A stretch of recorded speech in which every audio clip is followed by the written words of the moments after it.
오늘은 이 본문의 말씀을 가지고 인생의 순풍과 역풍이라는 제목으로 말씀을 드리겠습니다.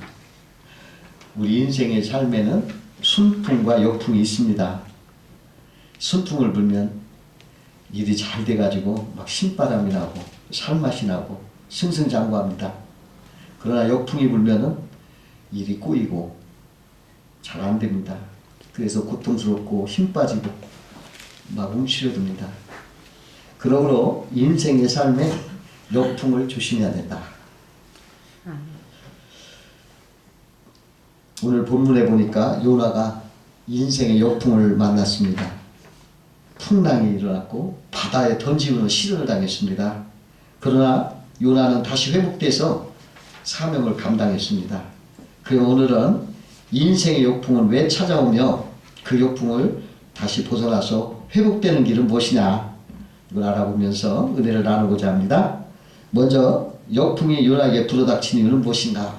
첫 번째로는 미움과 증오가 역풍을 일으킨 원인이었다는 것입니다. 하나님께서 요나에게 니느웨 성에 가가지고 그 악독을 회개하라, 그렇게 외쳐라, 그렇게 사명을 줬습니다. 그러나 요나는 그 적대국의 그 아수르 수도 니느웨에 가서 하나님 말씀을 외치는 걸 싫어했어요. 왜냐하면 그들에 대한 적개심이 있었어요. 증오심이 있었어요. 미움이 있었어요. 저들 우리나라 침략해서 이렇게 못살게 하고 괴롭게 하는 그 나라 사랑하는 마음이 없고 미워하는 마음이 가득 찼어요. 그래가지고 그들에게 하나님 말씀을 전해가지고 그들이 하나님 말씀을 듣고 멸망해서 구원받는 것을 원하지 않았어요. 미움이 가득 찼기 때문에. 그 마음속의 미움과 분노, 증오가 결과적으로 하나님의 뜻을 거스르게 되었고 그것 때문에 역풍이 맞은 거예요. 사람의 마음에 미움이나 죄악을 품고 있으면 하나님 말씀이 싫어지는 거예요. 그리고 사탄의 종이 되어버리는 거예요. 그래가지고 하나님을 교육하게 되고 역풍을 맞게 되는 것입니다.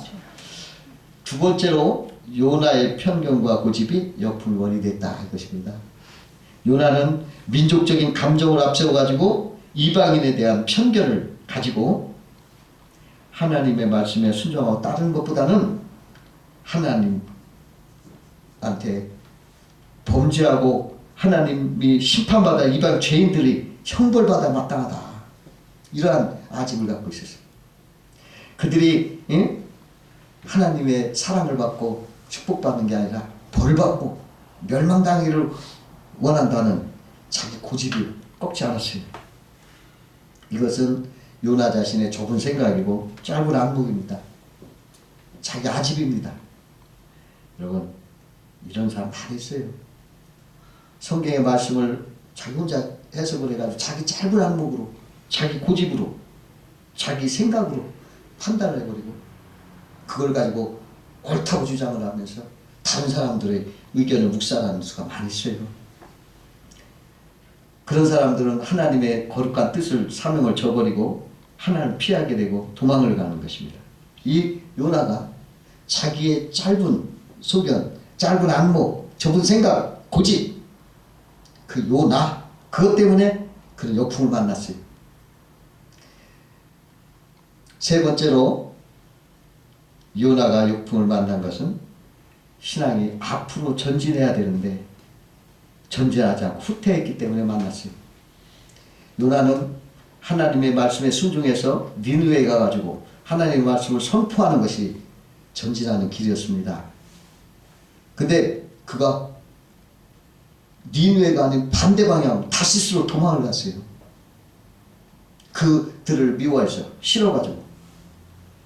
다시로 도망가는 것은 전진하는 게 아니라 후퇴하는 길이 아니겠어요? 내려가는 길이에요.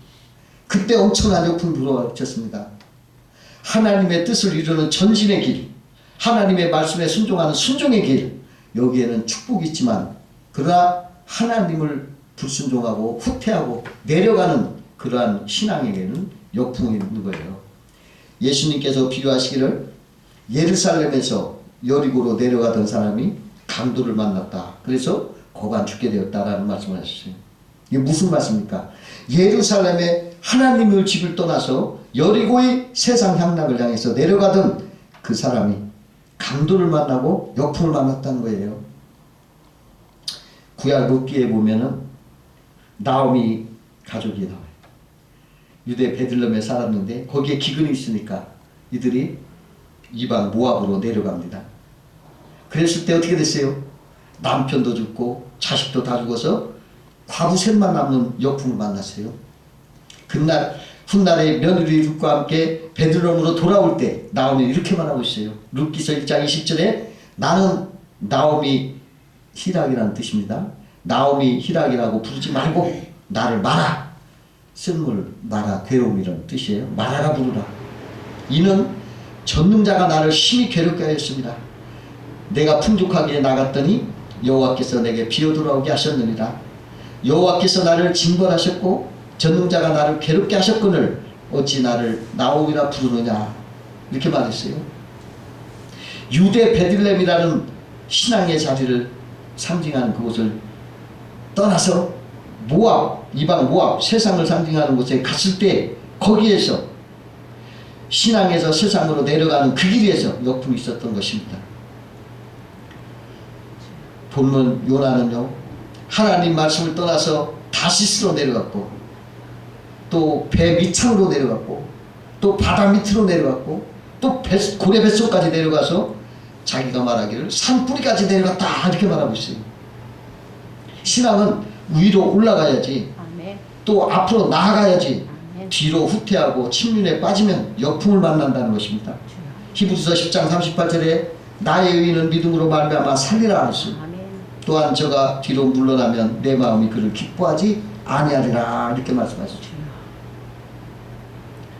여러분, 우리는 요나처럼 자기 아집에 잡혀서 하나님을 불순종하는 내려가는 길이 아니라 하나님을 순종하고 따라가는 여러분 되시길 주의 이름으로 축원합니다.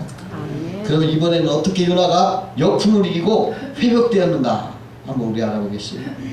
먼저 회복의 비결은 자기 잘못을 철저히 회개했어요. 요나가 바다의 풍랑일 때 이렇게 말합니다. 이 풍랑이 내 죄 때문이다. 그래가지고 이것 때문에 일어났으니까 내가 회개합니다. 그랬어요. 그리고 당신들이 나를 들어 바다에 던지라. 그리하면 이 바다가 너희를 위하여 잔잔하리라. 너희가 이 큰 폭풍을 만난 것이 나 때문인 줄 내가 아노라. 요나는 그 책임을 남 탓하지 않고 자기가 죽음에까지도 책임지면서 회개를 했던 것입니다. 여러분, 우리가 잘못했을 때 역풍이 왔을 때 우리가 회개한다는 것은 다시 회복하게 하는 최선의 길인 것입니다. 하나님은 회개를 기뻐하셔요. 어떠한 죄인도 회개하면 잃은 것이 7번이라도 용서하시는 하나님. 여러분, 잘못이 있을 때 여러분 반드시 회개하시기 바라요. 그러면 그 역풍은 슬픔으로 바꿔집니다. 하나님은 이렇게 말합니다. 자신의 죄를 숨기면 형통치 못하나 자복하고 회개하면 불쌍히 여기고 회복시켜 주신다고 하시죠. 우리가 죄를 지어서 우리에게 역풍이 올 때 우리는 자신의 잘못을 즉시 회개하고 하나님께 용서를 구하는 지혜를 가져야 되겠습니다. 어떤 사람은 자꾸 남 탓을 해요. 변명하고 또 숨기고 그래요. 어느 전직 장관은 구치소에 코로나가 보냈으니까 주무장관으로서 잘못을 회개하고 책임지는 태도를 보이는 게 아니라 정권 대통령이 잘못 구치소를 설계해서 그렇다 하고 변명하면서 남 탓하는 그런 발언을 해가지고 국민들이 공분을 한 적이 있었습니다. 속담에 이런 말이 있어요. 잘 되면 자기 탓, 안 되면 조상 탓. 이런 속담이 왜 나왔겠어요? 그렇게 하는 사람이 많다는 거예요. 사람은 늘 자기 책임을 회피하려고 그래요. 힌두교나 불교에서는 어려움을 당하면 카르마 때문이다 이렇게 말해요. 내 카르마가 나빠서 그렇다. 내 전생애가 나빴기 때문에 그 결과 내가 이렇게 괴롭다. 아니 자기가 살아보지도 않고 기억도 못하는 전생에도 책임을 전가해요. 그리고서 현재의 행동과 태도의 원인을 찾지 않아요. 자, 그렇게 되면 어떤 일이 벌어집니까? 어떠한 잘못이 있어도 다 카르마 때문에 그래. 자기 잘못이 있는 것을 절대로 변화하지 않아요. 변화하려는 고치려고 하는 태도를 보이지 않아요. 남 탓하니까. 카르마 때문에 그렇다니까. 이렇게 되므로 그들은 변화가 없어요. 하나님 이거 기뻐하지 않아요. 아담도 그래. 내가 선악과를 먹은 하와가 나에게 줬기 때문에, 하와는 뱀이 그랬기 때문이다. 서로 남 탓을 하는 거예요. 어떤 사람은 내가 술 먹어서 술기운으로 그랬어. 이 술 탓을 하는 사람도 있어요. 여러분, 남 탓하는 사람은 지도자 아니에요. 지금 요나는 남 탓 안 하잖아요. 나를 던져라. 나를 바다에 던져라. 여러분, 이거 장엄한 얘기 아니에요? 폭풍과 막 울렁울렁하는데 나를 던져라.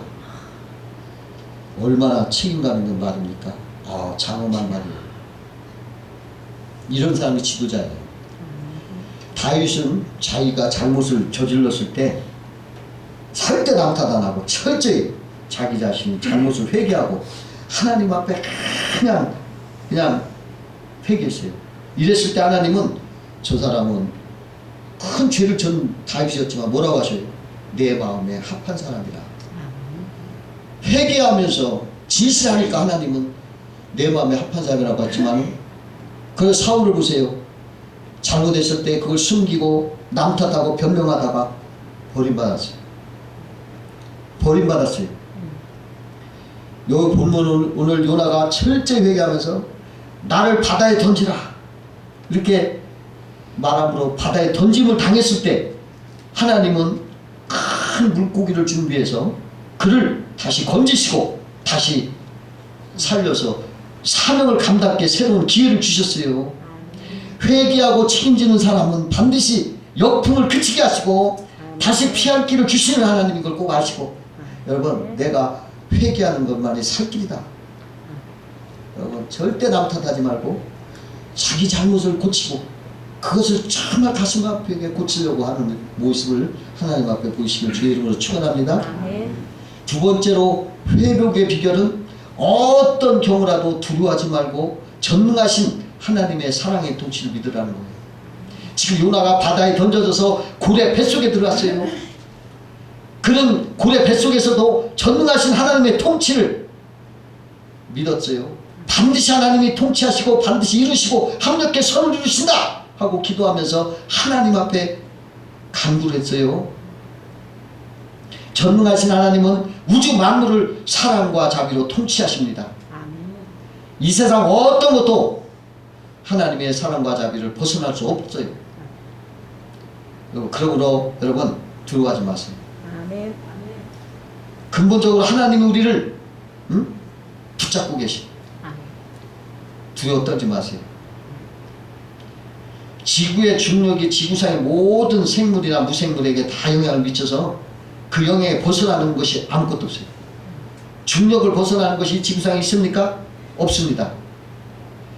그와 같이 하나님의 자비의 통치가 근본적으로 세상의 모든 것에 영향을 미친다는 거 아시에요? 여러분, 죄를 졌으면 회개하면 되지 그 죄 때문에 막 두려워하지 마세요. 하나님이 알아서 하는 거예요. 마귀가 어떻게 할 수 없는 거예요. 어떤 사람들은 자꾸 내가 이런 죄를 졌으니까 벌 받을 거야. 사탄 마귀가 하는 거짓말을. 근본이 뭐가 있어요? 하나님이 통치하고 있어요. 아멘. 하나님이 위롭고 자비의 통치가 있어요. 사탄 마귀는 그걸 견디고 이겨서 우리한테 오야 돼요. 그런데 그걸 견디고 이겨서 우리에게 올 마귀가 어디 있어요? 아무도 우리를 타고 못하는 거예요. 하나님이 우리를 붙잡고 통치하고 계시니까 여러분, 어떠한 것도 두려워하지 마라. 지금 이 요나는 깊은 바닷속 고래 뱃속까지도 하나님이 통치한다는 것을 그는 믿고 하나님 앞에 이루어질 것이라고 기도하고 있어요. 하나님의 허락 없이는 그 어떤 것도 일어나지 않는다 하는 것을 그는 믿고 하나님 앞에 기도했을 때 하나님은 그 요나를 니누의 앞바다에 토해내게 하셔, 고래 뱃속에 토해내게 해서 다시 하나님이 원하는 그 사명의 길을 행할 수 있도록 감당하게 하셨던 것입니다. 아멘. 우리는 하나님이 살아계심을 믿어야 됩니다. 아멘. 시편 14편 1절에 어리석은 자는 그 마음에 이르기를 하나님이 없다는도다 그랬어요. 어리석은 자. 소련 우주비행사 가가린은 우주여행을 끝내고 돌아왔을 때 우주 어디를 보아도 하나님은 없었더라 이랬어요. 근데 그가 말년에 엄청나게 불행하게 인생을 마감한 것을 우리가 볼 수가 있어요. 그러나 미국 우주비행사 어윈 대령은 우주여행을 마치고 우주 어디서나 하나님은 계시었다 이렇게 말했어요. 그 어윈 대령이 50년 전에 달나라를 갔다 온 분이에요. 그분이 달나라에서 돌아오는데 이제 캡슐을 타고 지상에 낙하하는데 낙하사 3개가 펼쳐져야 하는데 2개가 펼쳐지고 하나가 안 펼쳐지는 거예요. 이거 치명적인 거예요. 죽는 거예요 그대로. 그래가지고 당황했어요. 그때 어윈 대령은 우리 기도합시다. 모든 기계를 다 꺼버리고 하나님 앞에 눕고 기도했어요. 그때 휴스턴 본부에서도 우리도 다 같이 기도합시다. 하나님 이 지금 일어나는 것도 지금 이 캡슐이 지금 낙하하고 있는데 낙하산이 펼치지 않아서 죽음 직전에 있습니다. 지켜주시옵소서. 같이 기도를 했을 때 놀라운 일이 벌어졌어요. 회오리 바람이 갑자기 불었어요. 그 캡슐이 땅에 떨어지는 그 순간에 회오리 바람이 그걸 확 덮쳐가지고 그 힘이 그 낙하산 하나 안 펴질 그 힘이랑 똑같이 역사에서 사뿐히 가능하게 하셨어요. 아멘, 아멘. 기적 중에 기적이었어요. 아무도 상하지 않고 다 살아났어요. 그날 그것을 지켜본 사람들이 하나님은 살아계시다. 하나님은 기적이시다. 하나님은 능력이시다. 이 외쳤던 거예요. 어인은 이걸 계기로 그가 우주 비행사를 그만두고 세계를 다니면서 우리나라도 왔어요. 이걸 간증하고 다녔어요. 하나님은 어디나 계시다. 아멘. 여러분 하나님 지금도 살아계셔서 여러분 사랑과 자비를 베푸시는 통치하신 여러분이에요. 통치하신 하나님이세요. 여러분 우리가 하나님의 자비와 그 사랑의 통치가 아니라면 여러분 우리는 두려움에 빠질 수밖에 없어요. 사탄 마귀가 우리를 가만 안 두는 거예요. 조만한 약점만 있어도 물고 늘어뜨려가지고 해임시켜버립니다. 그러나 하나님이 우리를 통치하는 걸 믿으시고 아멘. 여러분 그 믿음으로 항상 하나님 앞에 감사하시길 바랍니다. 아멘.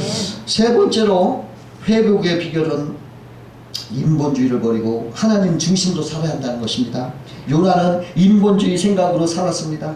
그러다가 욕풍을 맞았어요. 하나님 뜻보다는 사람의 철학이나 생각이나 꾀로 사는 것이 인본주의입니다. 이것은 역풍을 불러오는 어리석은 짓입니다. 하나님을 의지하고 하나님 중심으로 살 때 순풍이 불어오는 것입니다. 하나님의 중심으로 살아갈 때 그 삶에는 지혜가 있게 되고 복이 됩니다. 그 남한으로 간첩으로 내려왔던 그 김신조라는 무장간첩이 있었어요. 그는 본래 북한 124군 특수부대 스파이였어요. 김신조와 그 일당 수십 명이 38선을 넘어서 청와대로 가서 대통령을 암살하고 남조선 인민을 해방시켰다고 남한으로 내려왔던 거예요. 근데 그 사람들이 실패했어요. 왜 실패했는 줄 알아요? 서울 북방이 10km 정도의 태계원에 이르렀을 때 그들이 남군 형제를 만났어요. 그때 그들이 남군 형제를 죽이려고 하다가 소리 지르면 안 되기 때문에 그들에게 안심시키려고 자기들은 군부대 요원으로서 특수훈련을 받고 있는 중이다 하고 속였어요. 근데 그 남군 형제가 능청스럽게 이렇게 말했어요. 동무들 잘 오셨습니다. 배가 고파서 못 살겠습니다. 어서 빨리 우리를 해방시켜 주시오. 그 소리를 들은 김신주 일당은 이 사람도 우리를 환영하는구나. 우리 편이구나. 그래가지고서 그 남군 형제가 입당 서약을 받았어요. 당신들이 공산당 입당하라는 입당 서약을 받고 그리고 뭐라 하냐면 우리가 임무를 끝나고 여기 올 텐데 그때 당신들을 영웅으로 섬기겠습니다. 추대하겠습니다. 조금 참고 계십시오. 그런데요, 그 즉시 그 남군 형제가 내려가서 신고할 줄을 저들이 절대로 생각을 못했던 거예요. 저들은 금방 포기가 되었고 체육까지 바라가다가 한 사람당 다 사살되었고 막 그 김신조만이 요행스럽게 바위틈에 숨어있다가 살았어요. 그런데 그 바위틈에서 이 김신조가 이렇게 간증을 했어요. 야, 우리는 북한에서 특수훈련을 받은 정예부대 수십 명이었는데 저 보잘것없는 두 사람의 남욱군한테 당해가지고 우리가 어떻게 이 남조선 해방한단 말이야. 어림없는 소리 같다 하면서 두 손을 들고 자수해서 광명을 찾았어요. 그래가지고 그가 자유몸이 되었습니다. 근데 김시조가 자유몸이 되니까 너무 이상한 거예요. 어떻게 그 사람들이 이렇게 우리를 속였을까? 그게 너무나 궁금했어요. 그래가지고 그들을 찾아가서 말했습니다. 도대체 당신들은 그렇게 극한 위기 상황 속에서 어떻게 그렇게 태연하게 우리를 감쪽같이 속아 넘겼어? 어떻게 그랬어? 하고서 신기해서 물어봤어요. 그랬더니 그분들이 대답이 됐습니다. 우리는 교회를 나가는 성도인데 우리와 함께 하시는 하나님께서 그 극한 상황 속에서 순간적으로 우리에게 지혜를 주셔서 우리를 보호해 주셨습니다. 아멘. 그 말을 듣고 나자 이 김시조가 마음이 변했어요. 그는 그 후에 교회로 갔어요. 그리고 거기에서 그가 등록을 했습니다. 그리고 거기서 좋은 아가씨, 믿음 좋은 여인을 만나서 결혼을 하고 같이 신앙생활하다가 목사가 됐어요. 지금도 목사 살아계셔서 지금도 간증하고 다니셔요. 하나님을 믿는 중심으로 사는 사람은 하나님이 살기 지혜를 주시는 거예요. 옛날 어느 마을에 큰 부자가 살았어요. 근데 어느 날 부잣집에 어떤 낯선 사람이 찾아왔어요. 그러더니 갑자기 여보시오, 나 좀 3,000냥만 빌려주세요. 아니 처음 보는 사람이 갑자기 3,000냥 빌려면 누가 빌려줍니까? 그래서 그 부자가 어이가 없죠. 그랬더니 그 손님이 가지고 보자기를 막 푸는 거예요. 보자기를 여러 개 풀더니 거기에서 차곡차곡 쌓인 금덩어리를 이렇게 보여줘요. 이 금덩어리는 우리 조상대대로 나온 갑오입니다. 지금 내가 당장 3,000달러가 아니 3,000냥이 필요한데 이걸 팔 수 없습니다. 비싼 거. 그냥 꺼서 내가 나중에 기한 되면 돈 3,000냥 가져와서 이 금을 다시 찾아가겠습니다. 이걸 맡기고 3,000냥 빌려주세요. 그래서 부자가 그냥 빌려줬어요. 그러고 나는데 며칠 후에 금강을 하는 그 부자 조카가 찾아와서 부자가 야 이거 봐라 하고서 그 보여줬더니 그 조카가 이렇게 보더니 이거 모조품입니다. 이게 가짜라는 거예요. 부자가 깜짝 놀라서 사기당한 거예요. 근데요 이 부자가 그걸 차곡차곡 다시 쌓아놓고 다음날 이웃집 잔치가 있었는데 거기서 막 술 먹고 취한 손님들 앞에서 이 부자가 막 꺼울고 울기 시작했어요. 그 사람들 당신 왜 우냐고 물어보니까 이런 말이에요. 내가 어떤 사람한테 그 귀한 금덩어리를 3,000냥을 주고 빌려서 내가 갖고 있었는데 아이고 어젯밤에 도둑놈이 들어와서 그걸 훔쳐갔답니다. 만약에 그 사람 와서 그 돈을 3,000냥 갖고 와서 그 금 달라고 할 때 내가 금이 없으니 내 재산 다 팔아도 그걸 못 갚으니 어떻게 되겠습니까? 이거 어떻게 했으면 좋겠습니다 하고 막 한탄을 했어요. 근데 이것이 소문이 나서 퍼지고 퍼져서 그 사람한테 들어가요. 그 사기꾼한테. 사기꾼이 생각해보니까 잘됐다. 내가 3,000냥 갖다 주고 금 달라고 못 달라면 그 집 전세를 달라고 하자. 비싼 거라고 해자. 그래가지고 자기가 돈이 없으니까 남에게 구워가지고 3,000냥 이자고 그 사람을 찾아가 인사를 하면서 이자 왔습니다. 그러고도 여기 원금하고 이자가 여기 있습니다. 이 부자가 원금하고 이자를 다 세서 금고수에 탁 넣고 문을 탁 잠그니까 야 이제 그럼 그 금덩어리 좀 돌려주세요. 이양양이 말했어요. 그럼 내가 돈을 받았으니 당연히 드려야죠. 금덩어리를 꺼내줬어요. 황당한 일 아닙니까? 사기꾼은 그 인본주의적인 욕심 그것으로 남을 속이고 살다가 결국 부끄러움을 당하고 말았던 거예요. 여러분 이 세상을 하나님 중심으로 살지 않고 인간 지혜와 꾀를 가지고 살려고 할 때는 반드시 역풍이 불어요. 여러분 이 세상을 살 때 하나님의 말씀 중심으로 바르게 살려서 여러분 순풍이 여러분 인생에 앞들 나가기를 주의 이름으로 축원드립니다. 기도하겠습니다.